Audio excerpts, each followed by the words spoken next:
আসসালামু আলাইকুম আরহামতুল্লাহ। আশা করি সবাই ভালো আছো। এবিসি স্কুলের আগে তোমাদের স্বাগতম। আজকে তোমাদের ষষ্ঠ অধ্যায়ের দ্বিতীয় পার্ট নিয়ে আমরা কথা বলবো। তো গত টিউটোরিয়ালে তোমাদের 72 পৃষ্ঠার পূর্বে যে অঙ্কগুলো ছিল সেই অঙ্কগুলো আমরা সমাধান করেছিলাম। তো আজকে তোমরা দেখতে পাচ্ছ আমরা 72 পৃষ্ঠায় যে অঙ্কগুলো রয়েছে এখান থেকে প্রথম থেকে 6 পর্যন্ত আমরা এই টিউটোরিয়ালে সমাধানগুলো করব। তো আর কথা না বাড়িয়ে চলো শুরু করা যাক। প্রথম অঙ্কটা ফার্স্ট আমরা পড়ে নেব। আর বরাবরের মতো যে কথাটা না বললেই নয়, সেটা হচ্ছে অবশ্যই কিন্তু তোমরা টিউটোরিয়ালটা দেখার সময় তোমাদের কাছে বইটা রাখবে এবং তোমাদের হ্যান্ড নোটটা কাছে সঙ্গে রাখবে। আর আমি বোঝানোর সঙ্গে সঙ্গে অবশ্যই তোমরা আমার সঙ্গে ট্রাই করবে। আর আরেকটা কথা হচ্ছে যে একটা অঙ্ক অন্তত 2 থেকে 3 বার তোমরা ভিডিওটাকে টেনে টেনে দেখার চেষ্টা করবে, তাহলেই ইনশাল্লাহ 100% বুঝিয়ে ওঠার সম্ভাবনা ইনশাল্লাহ থাকবে। তো ঠিক আছে বন্ধুরা, তাহলে 1 নম্বর অঙ্কটা চলো শুরু করা যাক। এখানে আছে যে রেজা তার বাড়িতে 6 বন্ধুকে দাওয়াত দেয়, তার 85টি বড়ই আছে। প্রত্যেক বন্ধু কয়টি করে বড়ই পাবে? কোনো বড়ই অবশিষ্ট আছে কি? তো দেখো, মনে করো তোমার বাসায় তুমি তোমার 6 জন বন্ধুকে দাওয়াত করেছ এবং তাদের তুমি 85টি বড়ই কি করবে? ভাগ করে দিবে। এখন প্রশ্ন হচ্ছে প্রত্যেকে, অর্থাৎ তোমার একজন বন্ধু কয়টা করে পাবে এবং অবশেষে তোমার কাছে কি কোনো অবশিষ্ট থাকবে কিনা এটা বের করতে হবে। তো অঙ্কটা কিন্তু খুবই সহজ, এটা আমরা খুব সহজেই করতে পারি। কারণ দেখো, এখানে 85টি চকলেট আমরা 6 জনকে ভাগ করে দিব। সো 85কে 6 দ্বারা ভাগ করলেই আমরা সরাসরি অ্যান্সারটা পেয়ে যাব। আর যদি ভাগশেষ থেকে যায় তাহলে আমরা অবশিষ্ট বড়ই আছে কিনা সেটা শিওর হতে পারবো। ওকে, ঠিক আছে, তোমরা দেখতে থাকো। তাহলে আমরা 1 নম্বরটা এভাবে করতে পারি।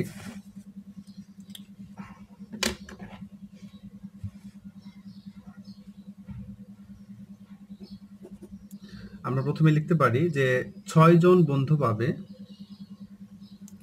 6 জন বন্ধু পাবে 85টি। 6 জন বন্ধু পাবে 85টি। অতএব একজন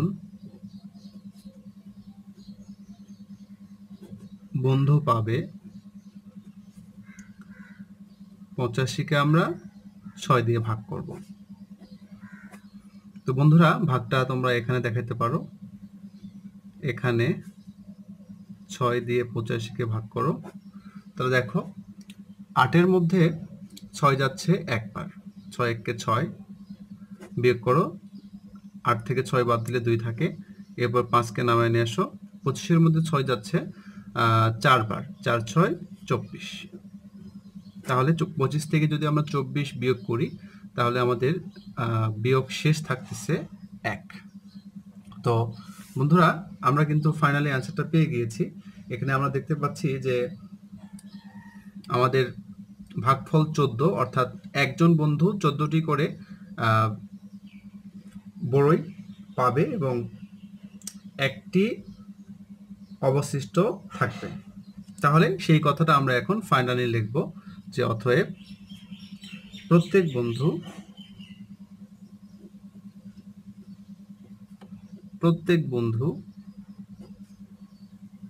14টি করে বড়ই পাবে এবং একটি বড়ই অবশিষ্ট থাকবে।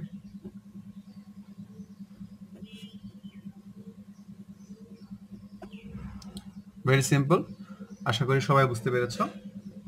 তো চলো বন্ধুরা, কথা না বাড়িয়ে আমরা পরের অঙ্কটা ট্রাই করি। আচ্ছা, ফার্স্ট আমরা অঙ্কটা পড়ে নেব। আমরা এখানে দেখতে পাচ্ছি যে একটি পেন্সিলের দাম 20 টাকা এবং একটি খাতার দাম 25 টাকা। ভালো করে খেয়াল করো, একটি পেন্সিলের দাম দেওয়া আছে 20 টাকা এবং একটি খাতার দাম দেওয়া আছে 25 টাকা। এরপর বলছে 5টি পেন্সিল ও 6টি খাতা কিনতে কত টাকার প্রয়োজন হবে। ভেরি সিম্পল, আমাদের একটি পেন্সিলের দাম দেওয়া আছে 20 টাকা, আমরা এখান থেকে 5টি পেন্সিলের দাম প্রথমে বের করে নিব। এরপরে দেখো একটি খাতার দাম দেওয়া রয়েছে 25 টাকা, আমরা এখান থেকে 6টি খাতার দাম বের করে নেব। এরপরে ওই যেটা পেলাম 5টি পেন্সিল এবং 6টি খাতার মূল্য, এই দুইটাকে আমরা একত্রে যোগ করে নেব, তাহলেই কিন্তু আমাদের টোটাল কত টাকার প্রয়োজন সেটা বের হয়ে আসবে। তো চলো শুরু করা যাক। তো 2 নম্বর অঙ্কটা আমরা এইভাবে শুরু করতে পারি যে একটি পেন্সিলের দাম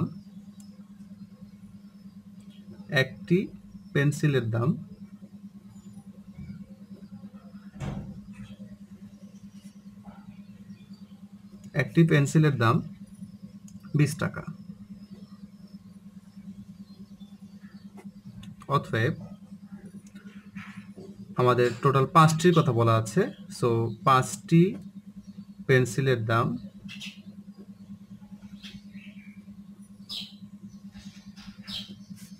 আমরা 20কে যদি 5 দিয়ে গুণ করে নেই তাহলেই 5টি পেন্সিলের দাম বের হয়ে আসবে। সো 20কে 5 দ্বারা গুণ করলে হচ্ছে 5 20 100 টাকা। ওকে, ভেরি সিম্পল।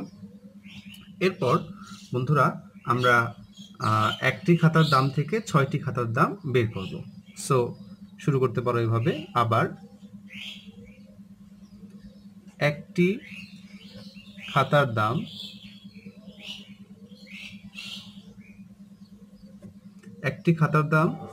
25 টাকা। ওকে, একটি খাতার দাম 25 টাকা। অতএব 6টি খাতার দাম 25কে আমরা 6 দ্বারা গুণ করব। তো 25কে 6 দ্বারা গুণ করলে হচ্ছে 150 টাকা। তোমাদের গুণগুলো করতে প্রবলেম হইলে তোমরা পাশে রাফ করতে পারো। তো বন্ধুরা দেখো, আমরা 5টি পেন্সিলের দাম পেয়েছি এবং 6টি খাতার দাম পেয়েছি। এখন আমাদের কি করতে হবে, এই দুইটা একত্রে যোগ করতে হবে, তাহলেই আমরা ফাইনালি কত টাকার প্রয়োজন সেটা পেয়ে যাব। তাহলে আমরা এখন লিখতে পারি যে অতএব 5টি পেন্সিল ও 6টি খাতার মোট মূল্য বা একত্রে মূল্য লিখতে পারো 100 যোগ 150 এত টাকা সমান 250 টাকা। ওকে, তাহলে তোমরা পুরো অঙ্কটা একবার দেখে নাও। একটি পেন্সিলের দাম একটি পেন্সিলের দাম 20 টাকা। অতএব এখান থেকে আমরা 5টির দাম বের করে নিলাম, 5 20 100 টাকা। এরপর একটি খাতার দাম 25 টাকা, এখান থেকে আমরা 6টি খাতার দাম বের করে নিলাম 150 টাকা। ওকে, এরপরে আমরা 5টি পেন্সিল এবং 6টি খাতার দামটাকে একত্রে করে নিলাম, তাহলে 100 আর 150 যোগ করলে হচ্ছে 250।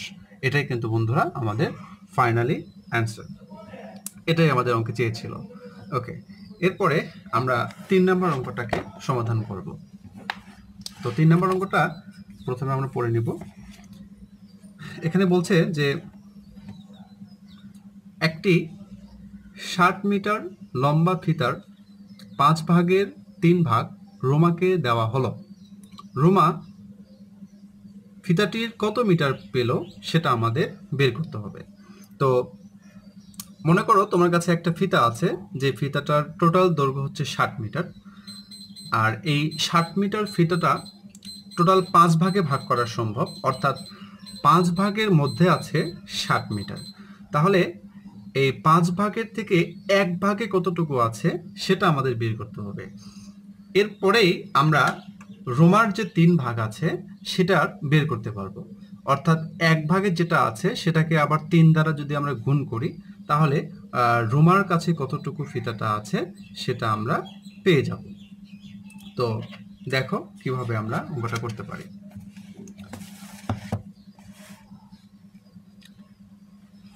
আমরা প্রথমে এভাবে শুরু করতে পারি 3 নম্বর অঙ্ক এটা। আমরা লিখতে পারি যে 5 ভাগে ফিতা আছে 60 মিটার।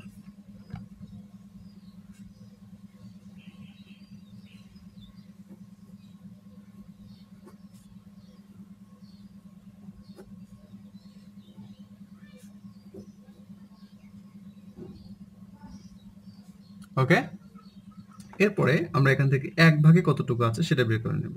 অতএব 1 ভাগে ফিতা আছে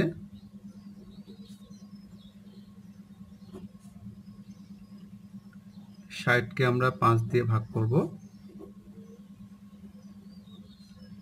তাহলে দেখো এটা 5 12 60, এটা তোমরা সবাই জানো। সো আমরা 1 ভাগে ফিতা পেলাম 12 মিটার, তাই না? আচ্ছা, তাহলে দেখো আমাদের প্রশ্নে দেওয়া ছিল যে রোমা পেয়েছে 3 ভাগ, তাই না? তাহলে আমরা এখন লিখব যে অতএব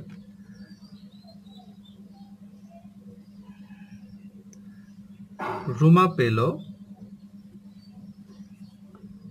পেল 3 ভাগ, অর্থাৎ আমরা 1 ভাগকে 3 দ্বারা গুণ করব। তাহলে 12কে 3 দ্বারা গুণ করলে 3 12 36 মিটার। Very simple. তো বন্ধুরা এটাই কিন্তু আমাদের অ্যান্সার। আমি অ্যান্সারগুলো সচরাচর লিখি না, বাট তোমরা যদি চাও বা তোমাদের টিচার যদি তোমাদের সাজেস্ট করে তোমরা অবশ্যই এটাকে লিখতে পারো। ওকে, তো এরপরে আমরা 5 নম্বর অঙ্কটা করব। 5 নম্বর অঙ্ক। ওকে, আচ্ছা, প্রথমে পড়ে নেব আমরা। সরি 5 নাম্বার না, 4 নাম্বারটা আমাদের স্কিপ হয়ে গিয়েছে। 4 নাম্বারটা করব আমরা। 4 নম্বর অঙ্কে এখানে আছে যে প্রতিটি আলমারিতে 55টি করে বই আছে। প্রতিটি মানে কি? মানে হচ্ছে একটি, তাই না? তাহলে একটি আলমারিতে 55টি করে বই আছে। এরূপ যদি 12টি আলমারি থাকে তাহলে 12টি আলমারিতে কতগুলো বই আছে এটা আমাদের বের করতে হবে। খুবই সহজ একটা অঙ্ক। তোমরা নিশ্চয়ই এতক্ষণে বুঝে গেছো। তোমরা প্রথমে এটাকে লিখবে যে একটি আলমারিতে বই আছে 55টি, অথবা তার নিচে লিখবে 12টি আলমারিতে বই আছে। 55কে 12 দ্বারা তোমরা গুণ করবে, তাহলেই তোমরা অ্যান্সারটা পেয়ে যাবে। তো বন্ধুরা এই অঙ্কটা আমি তোমাদের করে দিতে চাচ্ছি না, এটা খুবই সহজ একটা অঙ্ক। এটা তোমরা বাসায় এটা প্র্যাকটিস করবে। ওকে, এরপরে আমরা 5 নাম্বারটাতে চলে যাব। যদিও ভুল করে নাম্বারটা 5-ই দিয়েছিলাম, বাট এখন ওটাই আমরা শুরু করব। হ্যাঁ, ওকে। 5 নাম্বারটা দেখো, বলেছে যে একটি শ্রেণীতে 44 জন শিক্ষার্থী আছে। ওকে, প্রতিটি বেঞ্চে 4 জন করে শিক্ষার্থী বসলে কয়টি বেঞ্চের প্রয়োজন হবে? দেখো বন্ধুরা, মনে করো তোমাদের ক্লাসে টোটাল স্টুডেন্ট হচ্ছে 20 জন। ওকে, 20 জন। তোমরা একটি বেঞ্চে তোমরা 2 জন করে বসো, তাহলে বলো তো তোমাদের টোটাল কয়টা বেঞ্চের প্রয়োজন? নিশ্চয়ই গেস করতে পেরেছো যে একটি বেঞ্চে যদি 2 জন করে বসা যায়, আর যদি টোটাল স্টুডেন্ট সংখ্যা হচ্ছে 20 জন হয়, তাহলে টোটাল বেঞ্চ লাগবে তোমাদের 10টি, তাই না? তাহলে দেখো 10টা তোমরা কিভাবে পাইলা? 20কে তোমরা 2 দিয়ে ভাগ করলে 10 পাচ্ছ, তাই না? ঠিক এই অঙ্কটার ক্ষেত্রেও আমরা তাই করব। এখানে টোটাল স্টুডেন্ট সংখ্যাকে আমরা একটা ব্রেঞ্চে যে কয়জন স্টুডেন্ট বসতে পারে সেটা দ্বারা আমরা ভাগ করব, তাহলেই ব্রেঞ্চের সংখ্যাটা বের হয়ে আসবে। ওকে, লেটস স্টার্ট। দেখো, এটা 5 নম্বর অঙ্ক। আমরা প্রথমে এইভাবে শুরু করতে পারি যে 4 জন শিক্ষার্থী বসতে পারে একটি ব্রেঞ্চে। ওকে,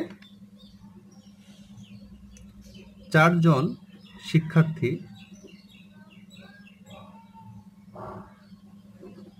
শিক্ষার্থী বসতে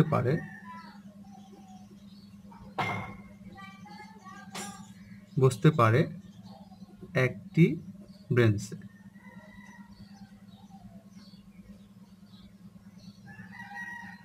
ওকে, অতএব আমাদের টোটাল শিক্ষার্থী ছিল 44 জন, তাহলে 44 জন শিক্ষার্থী বসতে পারবে।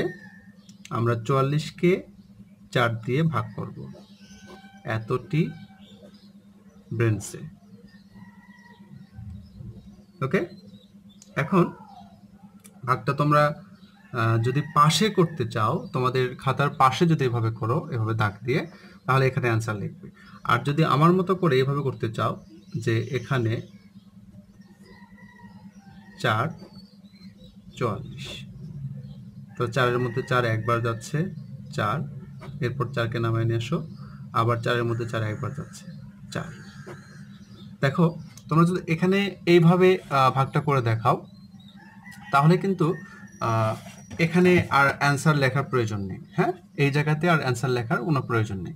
আর যদি তোমরা এই রাফটাকে তোমরা পাশে এইভাবে অনেক সময় এভাবে দাগ দিয়ে তোমরা করতে চাও, সেই ক্ষেত্রে কিন্তু অবশ্যই এখানে অ্যান্সার লিখবে।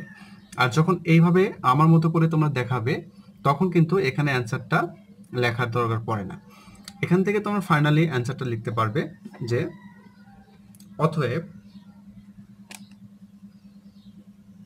11টি ব্রেঞ্চের প্রয়োজন। ওকে, এটাই কিন্তু বন্ধুরা আমাদের অ্যান্সার। আচ্ছা, তাহলে অঙ্কটাকে প্রথম থেকে একবার দেখে নিই। এখানে দেখো, তোমরা দেখতে পাচ্ছ যে বলা আছে 4 জন শিক্ষার্থী বসতে পারে একটি ব্রেঞ্চে। সো 44 জন শিক্ষার্থী আমাদের টোটাল ছিল। 44 জন শিক্ষার্থী বসতে পারবে। 44কে 4 দ্বারা ভাগ করব আমরা। ভাগ করে আমরা ভাগফলে যেটা পাবো সেটাই আমাদের ব্রেঞ্চের সংখ্যা। ওকে, আচ্ছা, এই অঙ্কটার ক্ষেত্রে যদি এখানে ভাগশেষ থাকতো, সেই ক্ষেত্রে কিন্তু আলাদা একটু নিয়ম ছিল। আচ্ছা, এই ধরনের অঙ্ক মনে হয় আমরা এর আগে একটা করেছিলাম, তো ওই অঙ্কটা কিন্তু খুবই গুরুত্বপূর্ণ এটার থেকেও। বা যদি সামনে যদি এই ধরনের অঙ্ক আরও দু একটা আসে, তখন আমি তোমাদের ওইটা সম্পর্কে বিস্তারিত জানাবো। তো বন্ধুরা, তোমাদের 6ষ্ঠ অধ্যায়ের 2য় পাঠের সর্বশেষ অঙ্ক আমরা এখন করব, 6 নম্বর অঙ্ক। এরপরে আমরা আজকে টিউটোরিয়ালটা শেষ করব। তো 6 নম্বর অঙ্কটা দেখো, এখানে কি বলেছে। এখানে বলা আছে যে একটি প্যাকেটে 32টি লজেন্স আছে, এরূপ 8টি প্যাকেটে কতগুলো লজেন্স আছে। আমার মনে হয় যে এটা তোমরা এতক্ষণে গেস করতে পেরেছো কিভাবে করতে হবে। ঠিক 4 নাম্বার 6 নাম্বার এগুলো সেম অঙ্ক, খুবই সহজে তোমরা মাত্র 2টা লাইন লিখেই তোমরা আসলে সমাধান করতে পারবে। সো এইটাও আমি করে দেব না, আসলে সবগুলো অঙ্ক করে দিলে আসলে তোমরা যে কি শিখলা বা তোমরা কি বুঝলা, এটা আসলে তোমরা ডিটারমাইন করতে পারবে না। এই জন্য আমি যে অঙ্কগুলো আমার কাছে একদম সিম্পল মনে হবে বা ওই নিয়মের অঙ্ক আমি 2-1টা এর পূর্বে করেছি, সেই ধরনের 2-1টা অঙ্ককে আমি স্কিপ করব। এতে করে কিন্তু তোমরা মন খারাপ করবে না, এতে করে তোমাদেরই আমি মনে করি যে অনেক উপকারে আসবে।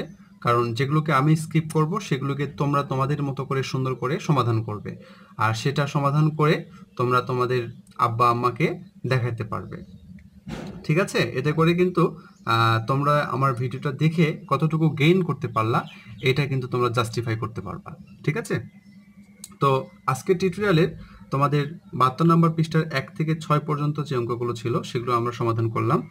আর এখান থেকে 4 এবং 6 নাম্বারটা তোমাদের জন্য রেখে দিলাম, অবশ্যই তোমরা করবে। আর যদি কোনো প্রবলেম ফেস করো অবশ্যই আমাকে কমেন্ট বক্সে জানাবে। তো বন্ধুরা, তোমাদের পরবর্তী টিউটোরিয়াল দেখার আমন্ত্রণ জানিয়ে এখানেই বিদায় নিচ্ছি। আল্লাহ হাফেজ।